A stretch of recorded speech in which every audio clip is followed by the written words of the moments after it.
ngi desandi également ak El Hadji Mansour les premiers résultats yoo xamante ne jot nañu ko Serigne Saliou résultats yoo xamante ne mi ngi tàmbalee génn mais mënul nekk peut-être échantillon pour ñu xam mbir yi fan la tëre mais résultat ci ay benn bureau de vote dans certaines localités. En tout cas yi ñu jot am ci résultat buñ ko xayma dafa am benn lecture bu mu joxe que déjà donc la concurrence rude entre Benno et Yewwi Askan Wi. Il y a aussi l'émergence de Gëm Sa Bopp ci yenn gox yi mais surtout la nouveauté c'est l'effondrement de Wallu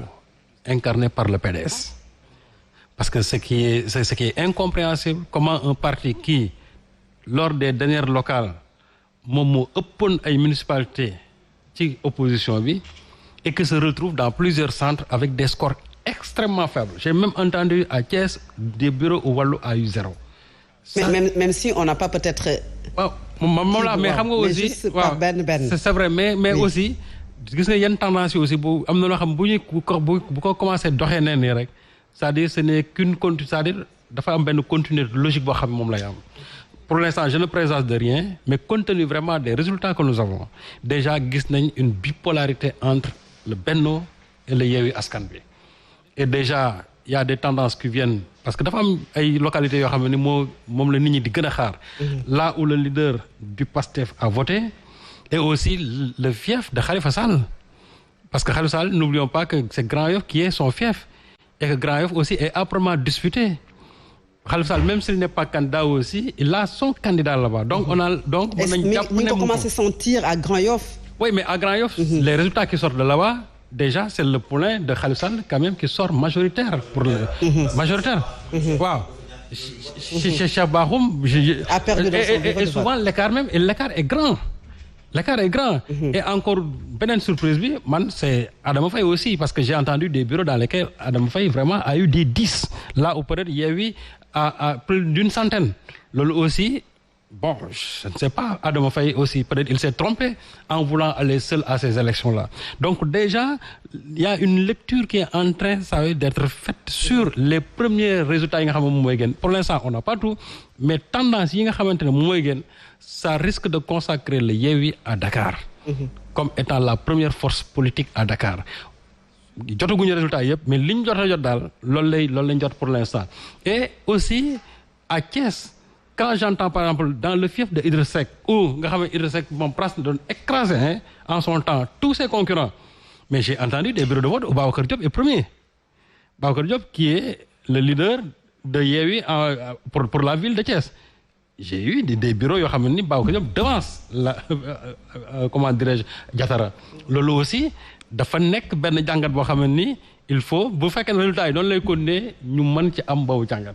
Et on a l'impression aussi au sud moom tous les résultats qu'on a eu à donner surtout à Ziguinchor c'est vraiment Yewwi qui vient aussi en tête. Ce qui veut dire que il y a quand même une bipolarisation aujourd'hui de la scène politique entre les deux forces principales que constituent Benno Bokk Yaakaar et Yewwi Askan Wi. Yewwi Askan Wi deux grandes coalitions Mansour yoo xamante ne xëccoo bi am na sax ñoo xam ne seen xam-xam màcc na ci jàpp nañu ne xëccoo bi Benno Bokk Yaakaar Yewwi Askan Wi la surprise c'est la grande coalition Gëm Sa Bopp qui est partout également yeneen yi aussi du lu ñu war a minimiser parce que ay coalition la yoo xam ne yu mag yu dem ci local yi mais résultats yi am na lu mu tàmbalee wane. waaw résultat am na lu mu tàmbalee wane comme boo demee fu mel ni Diass ak mën nga taalaat sa micro Alaaji. boo demee fu mel ni Diass coalition Tawfekh xëy na xamuñu ko sax. Diass ay Tooglu Dagga dëkk yu ko war yëpp coalition moo ko waabalee moo fa devancé Benno Bokk Yaakaar moo fa devancé Yewwi Askan Wi Yewwi Askan Wi moo ci topp. donc dañu fa fëgg bu baax waa Benno Bokk Yaakaar donc li muy wane te gis nga sax du Benno Bokk Yaakaar mais boo seetee tendance li muy wane gum fekkee Casamance Ousmane Sonko daf ko gagné ñu ngi ñuy wan Barthélémy Dias mu ngi jubilé ci. moom ndam déjà ci fu mu tolloo gum te moment bi dox maayel la kenn ku nekk léegi premier bureau yi ngay am li mu lay jox ñaare bu fekkee da nga yàgg ci élection li mu lay war du bëri moo tax day am luy affiché ci benn confiance donc day wane ni waa Benno Bokk Yaakaar dinañu am mbetteel daañu am surprise bu doy waar ci élection yi en attendant nag xamaguñu fan lay mujj ñu ngi xaar lan mooy bàyyeekoo. mais peut-être est-ce que Mansour mën nañu waxagum peut-être cette surprise ci coalition Benno Bokk Yaakaar parce que maa ngi dégg sax nga koy wax ne benn bureau de vote wala ñaari bureau de vote ci peut-être 15 bureaux de vote pour 7 centres dans une localité peut-être première tendance yi mën na tax coalition bi confiant mais mënul wax fan la coalition bi toll. benn bureau de vote Fatou Abdou ci benn centre de vote joxe ko mën na jaxasoo mais benn bureau de vote ñaari bureau de vote ci beneen centre ñetti bureau de vote ci beneen centre c'est-à-dire que centre bu nekk bu ñu fa cuqatee benn pilote dajale ko. la muy joxe sondage la baax na pour sondage. benn bureau de vote rek nag ci benn centre la ñu ni doy na tout gàtt na. mais boo amee 5 centres de vote wala 6 bu ne nga am fa benn bureau de vote boo ko dajalee dafa lay daal di jox benn sondage. boo xam ne mën nga ci sukkandiku gis ni et puis bul fàtte ni yaa ngi am benn ay leader yu coalition bu nu Sambara dañu ko gagné ci bureau Kaolack Casamance. Cheikh Bakhoum dañu ko gagné ci bureau fii nii Diouf Sarr maa ngi doon amoon sànq résultat mi dama ko fàtte. taxul mu fëgg bu am solo. mais quand même ñeneen ñi jàkkaar lool mun nañu commencer di am fëgg seen dënd di am lu ñuy wane ci xel mu dal. même bu fekkente ni bii des na. xam nga maa ngi koy wax sànq nañu moytandiku bukki bi mattoon nguuru Ablaye Wade ci ñaareelu mandat muy local yi Khalifa Sall gagné woon Karim Wade loolu mooy xeeñaat ci élection yi. et c'est très normal parce que élection locale yi. ak contexte bi mu ñëwee ak fi mu fekk askanu Sénégal ak wane gi mu wane ñi nekk ci nguur gi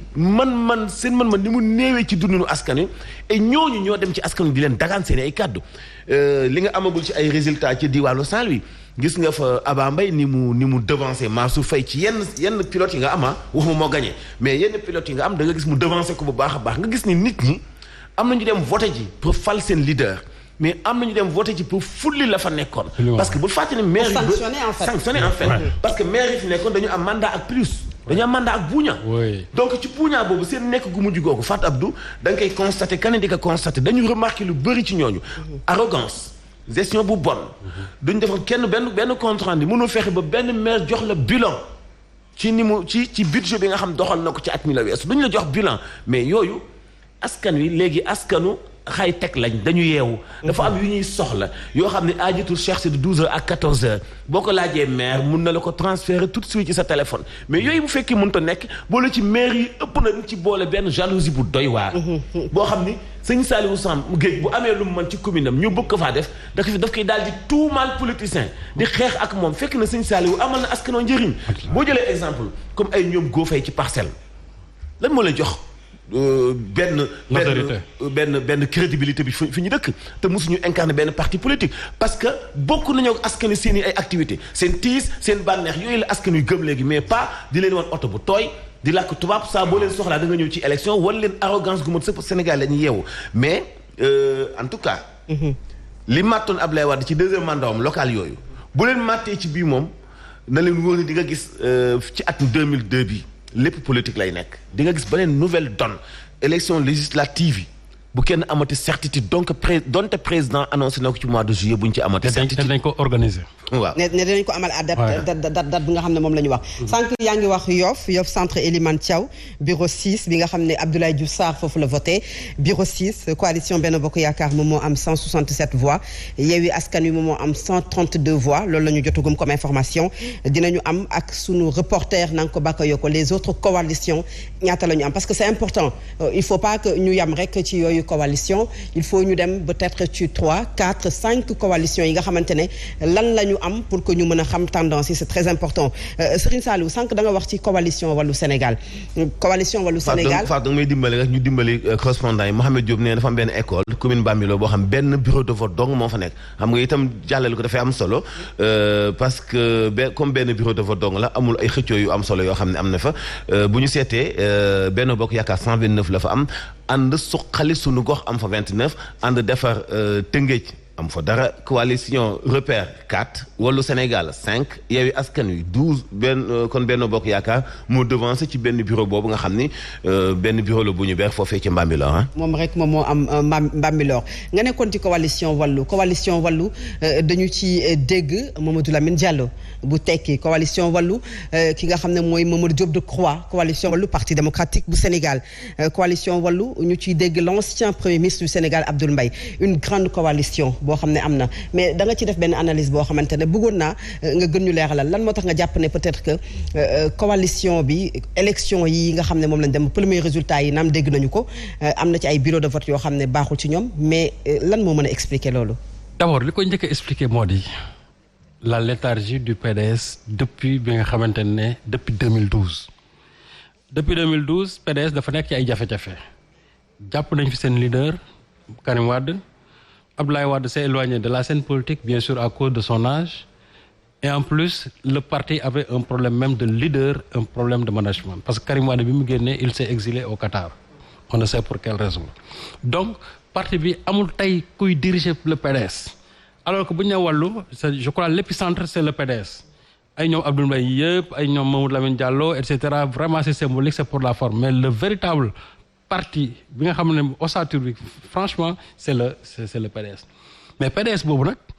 2014 bi ñuy def élection municipale yi ñoom ñoo nekkoon ñoo nekkoon le leader de l'opposition à l'époque ci municipal yi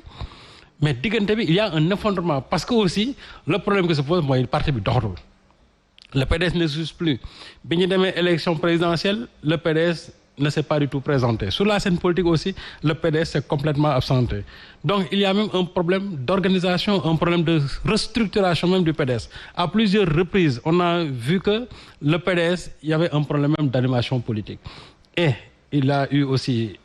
une hémorragie au sein du PDS parce que n'oublions pas que les Omar Sarr les comment dirais-je les Babacar Gaye et autres ñoom ils ont quitté le PDS pour créer leur parti te ñooñu aussi quoi qu'on puisse dire am na loo xam ne représenté woon nañ ko biir PDS